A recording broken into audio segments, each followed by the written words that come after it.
एक बाप से बेटे ने कहा, जो कि नेता था, मंत्री था। बेटा बोले, छोटा था बेटा 8-9 साल का, बोले पिताजी मैं राजनीति में जाना चाहता हूँ, कोई शिक्षा दे दो। बोले रहने दे। बोले ना मैं तो राजनीति में जाऊंगा, कोई शिक्षा दे दो। नहीं माना बेटा, जिद पर अड़ गया तो बाप ने कहा पहली मंजिल पे चढ़ जा। बेटा चढ़ गया।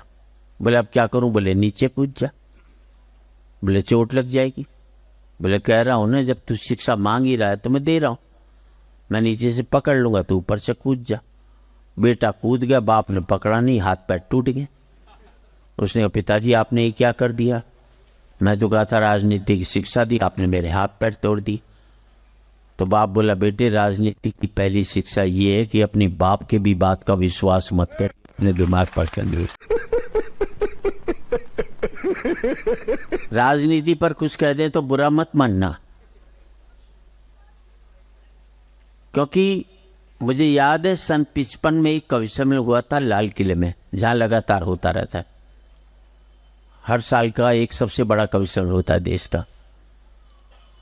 उसमें मुख्य अतिथि थे पंडित जवाहरलाल नेहरू,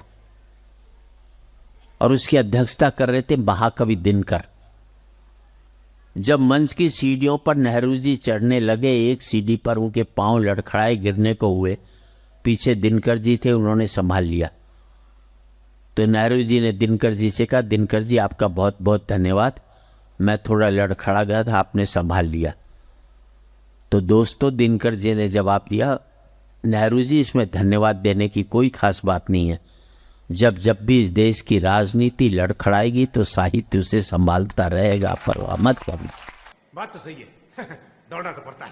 जान दे देंगे इसके लिए, क्या बात कर रहे हैं? अगर कोई बात हम ऐसी कह दें तो ये मत समझ लेना हम आपको घायल करने की दृष्टि से कह रहे हैं, हम आपको सजग करने की दृष्टि से कह रहे हैं। और ये सजगता हर समय चलती रहनी चाहिए।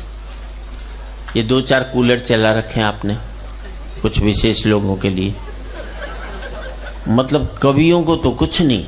बिल्कुल सही बात है। ये हद है, मतलब इस तरह से भी अपमान होता है कवियों का, ऐसी बात हो। ये इनडायरेक्ट अपमान है। जैसे हम कविता पढ़े, सामने वाले की फोटो खींच लो, हो गया काम। अब ये कर रहे हैं ना, ये इनडायरेक्ट अपन। ये भी क्या करे, जहां से पेमेंट मिलनी है वहीं सी की खींचेगा, हमारी काय को। इसका इकोनॉमिक्स है इसमें। चला गया, कोई मुसीबत नहीं। अच्छा, इन फोटोग्राफरों की एक ही देखो, जितनी भी फोटो खींचेंगे, वरमाला की सारी फोटो ये बिगाड़ते हैं। वरमाला में लड़का लड़की के गले में हाथ डालता है, होना चाहिए एक दूसरे को देख कर डाले। ये कहते हैं नहीं मेरी तरफ देख, अब यूं डालेंगे।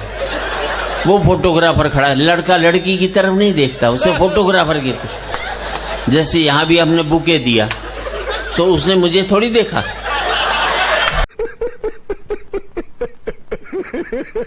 उसने भी फोटोग्राफर को देखा, मैंने भी देखा ना। मैंने ये देखा कि कौन दे रहा है। अच्छा, एक ने तो इस चक्कर में सासू गई डाल दी। लड़की तो कुछ नहीं बोली, ससुर बड़ा खुश हुआ कि आज तो सस्ते में ही सलट गई है अपने से। म्यूजिक